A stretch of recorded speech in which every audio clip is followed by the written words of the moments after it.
Okay, dear Iggy, the next question is revolving around a personal experience, which um, is hard to explain because of the way I came to experience it. Now, till a few years ago, my worldview was largely governed by the thought that there was a protective figure on top called in Christian theology and others as God the Father or someone who was inside everything as the texts say, who everything happened by his will as the texts say, and that was the culture I was brought up in. So when I started studying religions and different, I could clearly see a connecting thread amongst them all, which wasn't as much a part of the religion, but yet more the teachings and their interpretations as per language changes, but the meanings remain the same in most of the ancient religions, at least that were there. I understood it previously as since there was one creator, everything happened by his will, all these things came to existence, and through them all was a path for everyone to achieve wherever they wanted to go, or a higher state of consciousness, perhaps, if you could put it that way. However, recently, looking into a different way of thinking,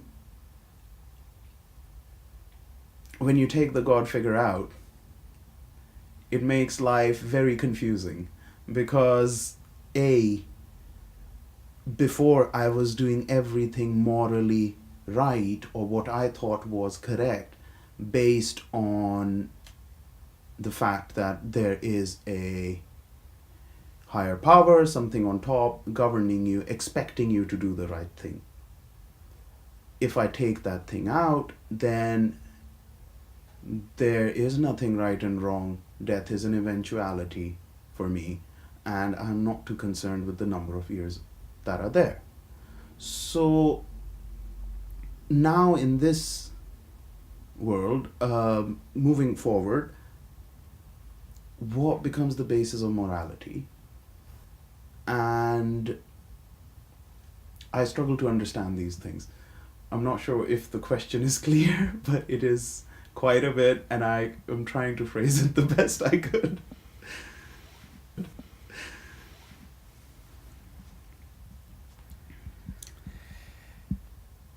Okay, first thing to say is that the idea of taking God out of the way is absolute illusion.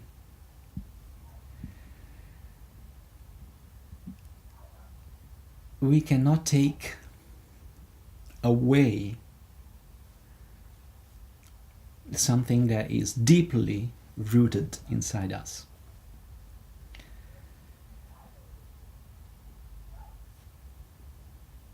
Of course, it's a mind trick. Of course, minds can be very rigid and can be very, very precise and very, very detailed and say, okay, from now on, God is out of the way, and I will have my life and my experience just based on pure facts or pure logical process.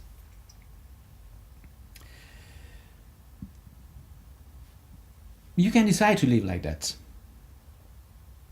Many people probably are living like that. But that doesn't mean that God is not there. It means that you have given your mind taking control of your life. You have given your temple, our body is our temple. You have given your car away, and you're not driving anymore.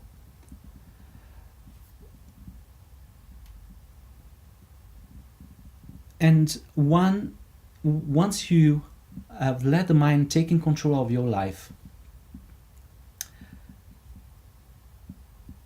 it will start judging every single thing that you're doing as something good or something bad.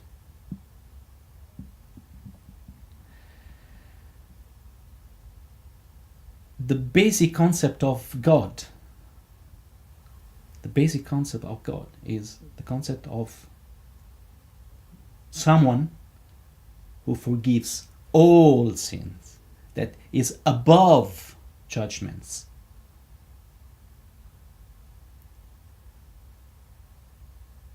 And also, if you've done something wrong, if you truly, truly believe, you will be forgiven. Am I right? That.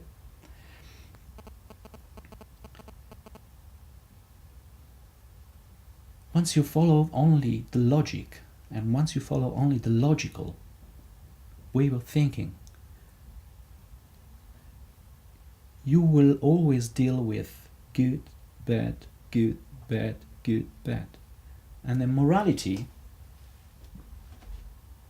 if you have excluded the morality that comes from your spiritual studies or your spiritual tradition, will be always running up and down, will always sometimes right, sometimes wrong, sometimes right, sometimes wrong. Because following the logical process, we are dealing with polarities, we're dealing with yin and yang, we are dealing with contradictions.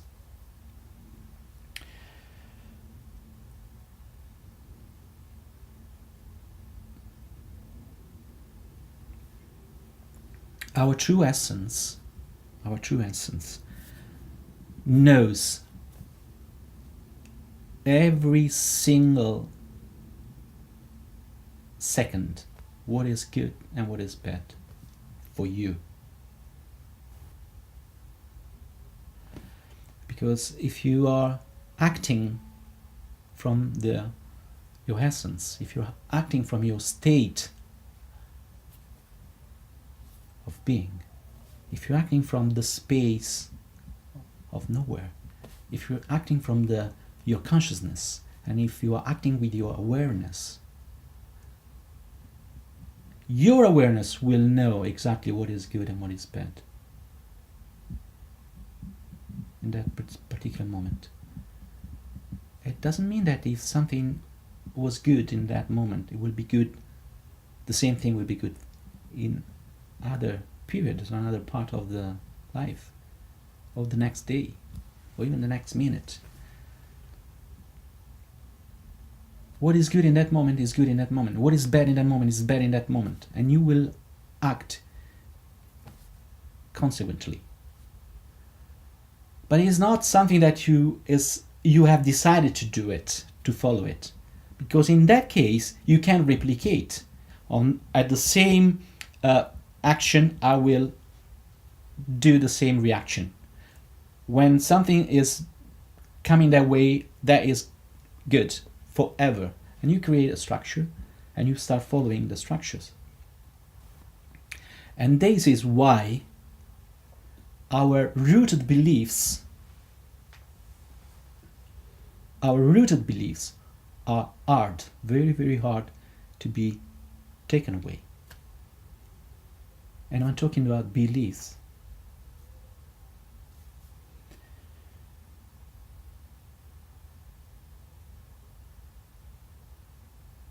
And then for a belief system, something is good, it will be good. If you are a part of that belief system, you do that and that would be a good action. And if something is bad from that belief system, if you do that, you will be doing something bad. So there's a collective judgment, unconscious judgment.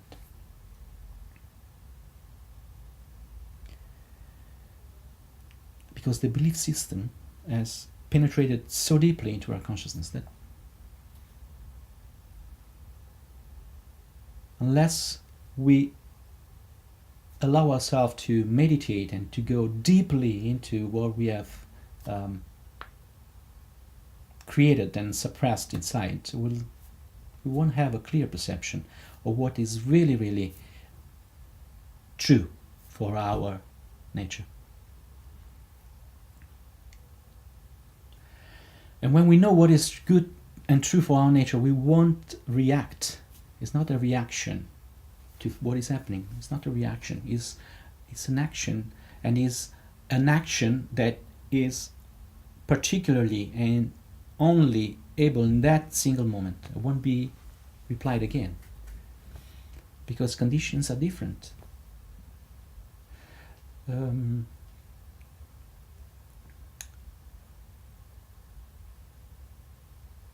I understand what you're saying. You're saying you may feel the heaviness of a big teachings or systems or beliefs that in a way are limiting your living space, and limiting your maybe your social relations. I can see that. I know that.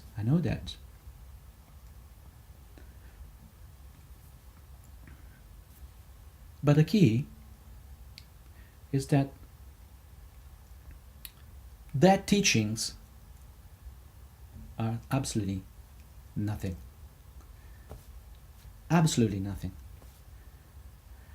All the teachings were written by human beings like me and you. I consciously can choose to follow or not. But they are second-hand answers, second-hand tales, second-hand reports, second-hand traditions.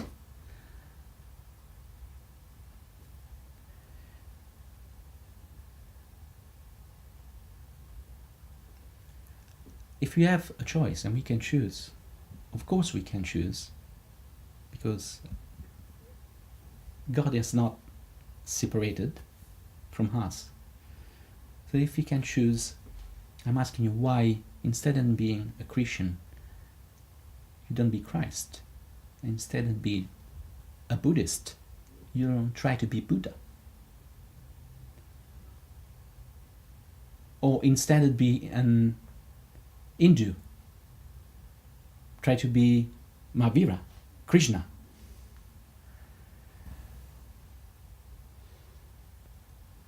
It's easy to be a follower. You follow a master, you go to listen to him, he's producing good vibrations, you are so happy, and you go back home full of potential.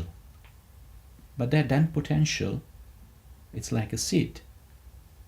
And if you don't put water on that potential, on that seed, it won't grow. So what I'm saying is basically,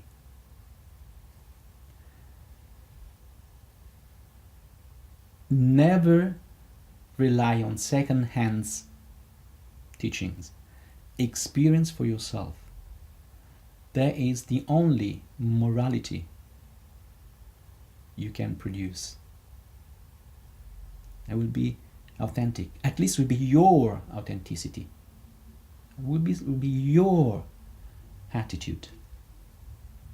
And that comes only when we repossess the childish nature, when we possess the genuine of a pure baby, the intuitivity, the simplicity of being present at the moment and acting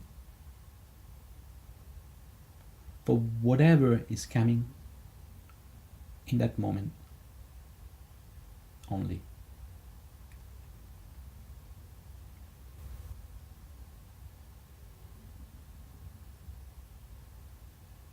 In this way, you may find sometimes surprised what you're doing or what you're saying. You you won't recognize your actions. You won't recognize what you're saying, because it's not you talking. It's our awareness, it's our consciousness. The hands of God talking for us. Not the hands of a disciple, not the hands of a theologist, but the hands of God in person.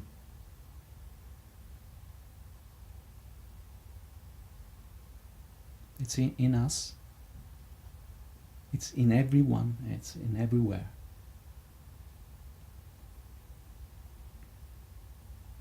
And we can get the fragrance of it.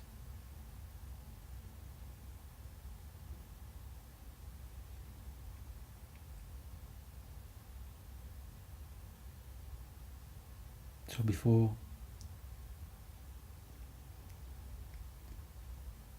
believing to anyone, me too, take what I'm saying as a seed and experience for yourself.